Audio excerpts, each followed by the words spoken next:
and welcome back to my channel. It feels so good to be back at creating videos and bringing you content, not only for my YouTube channel, but also for my blog, Teach in Style. I had this summer off, but I am back, and I'm back with a vengeance. So a couple of videos to look forward to. If they're not up already, they will be up very shortly.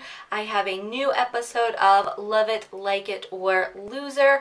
I also have an updated skincare routine focusing on my PM routine and version of my skincare with suggestions for different products that I use in the AM. So if those aren't already on my channel, they will be coming up very soon.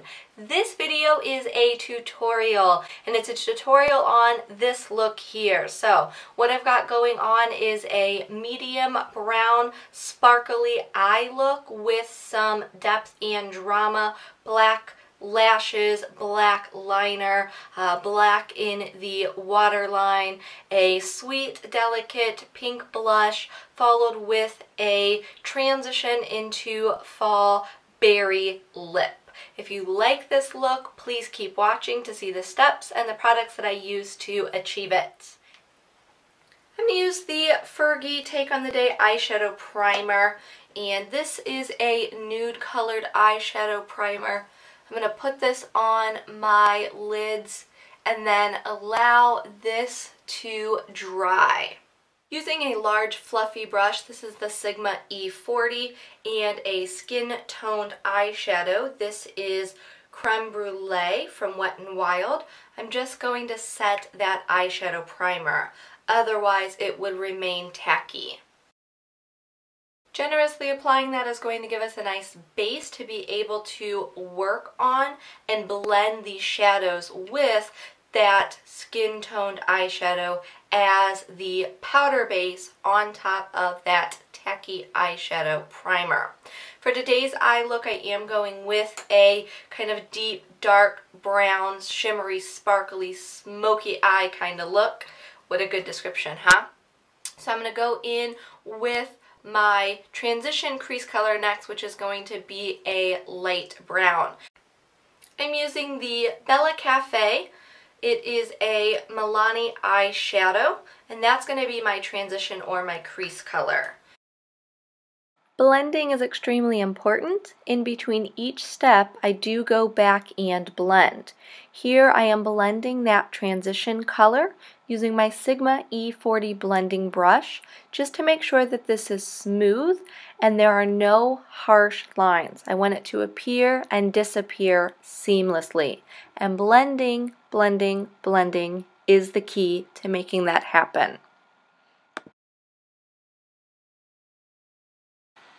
Using a flat eyeshadow brush, I'm going to pack a dark brown matte shadow all over my lids. This is Milk Chocolate by Ulta.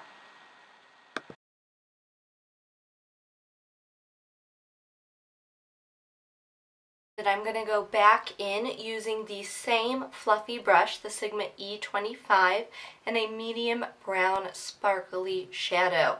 The shadow that I'm going to be using is my L'Oreal Infallible 24-Hour Eyeshadow. This is an 890 Bronzed Taupe.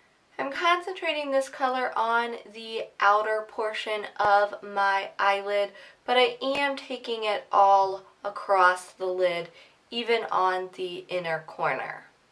And again, blending is key. So I'm going back in with that E40 blending brush from before, and I'm going to blend out any harsh lines. If you had an eyeshadow that was particularly difficult to work with or to blend, you could use some of that transition color that we put into the crease to help blend. For my primer today, I am choosing Rimmel's Fix and Perfect Pro. It is in 002. And I'm just going to apply this all over my face. I'm going to use about a quarter-sized amount.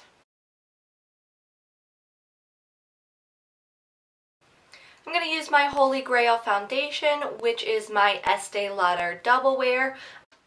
I want full coverage out of this foundation, so I'm not going to apply it with a sponge, which would shear it out. I am going to apply it with a flat top kabuki brush, and the one that I am using is the Sigma F80. So I apply this to the back of my hand, and then I am going to put several dots on my face, and then I'm going to use my foundation brush to distribute that product evenly over my entire face. My coverage is looking good. I do have some spots that I want to add a little extra layer of foundation to, but in order to avoid cake face, I am going to use a damp beauty blender on those areas. I am just going to go over the areas where I have some discoloration, some acne, or any other type of skin imperfection that I need a little more coverage on. I do have oily, acne-prone skin, so I have to set my foundation. But before I put any type of powder on my face, I want to do my under-eye concealer. Lately, I've been using a combination of two products that's really been working well for me. They're both an Instant Age Rewind from Maybelline. The first one that I'm going to use is in the Brightener shade. I'm going to put that one down first, focusing on the inner corner, and then I'm going to go in with some in medium to conceal the dark circles and to match my skin tone. The Brightener Illuminator shade is awesome, but it doesn't give me enough coverage.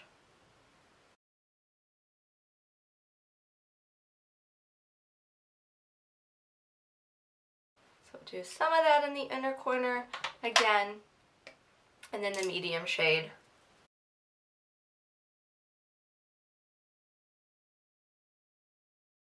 You can blend that out using your fingertips, a damp beauty blender sponge, or that F80 kabuki brush from before.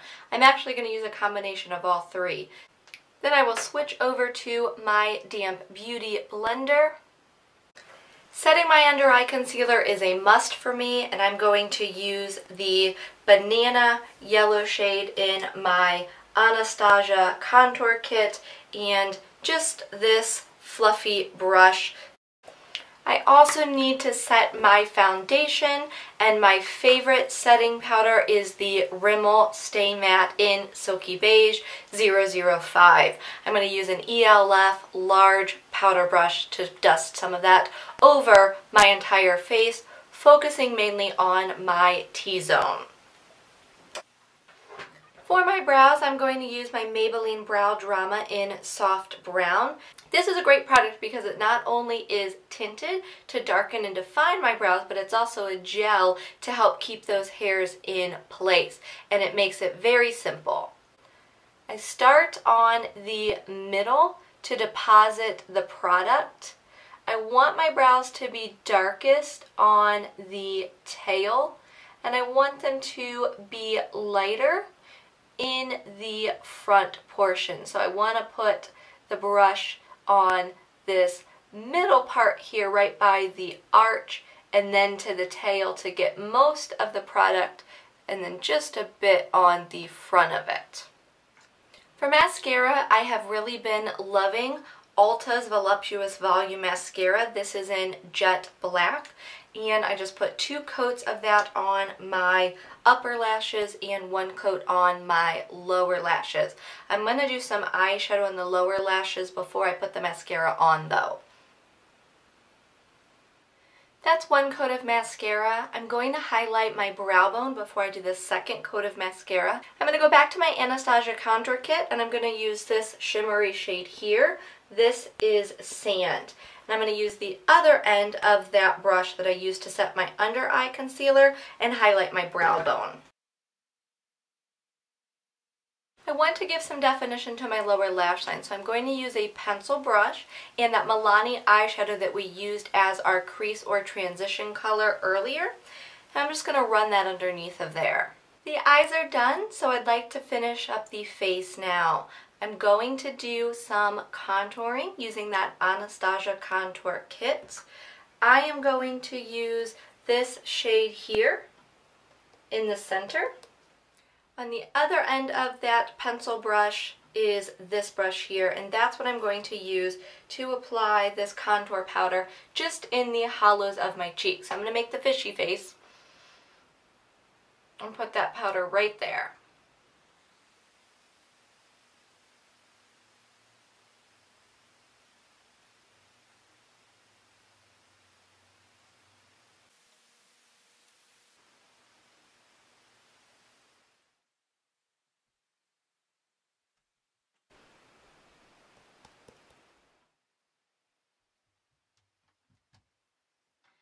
I think a nice matte soft pink blush looks great with this eye look. So I'm going to use the Milani Romantic Rose blush and a Sonia Kashuk Angel blush brush.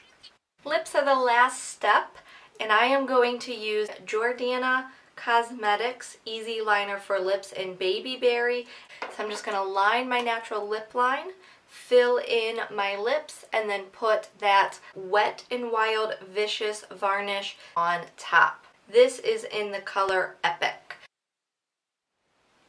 This is the completed look. Thank you so much for hanging out with me and watching the tutorial. I was very excited to talk you through how to create this look. If you give it a try, please tag me, leave a comment below, and let me know how it worked for you. I'll see you next time. Bye.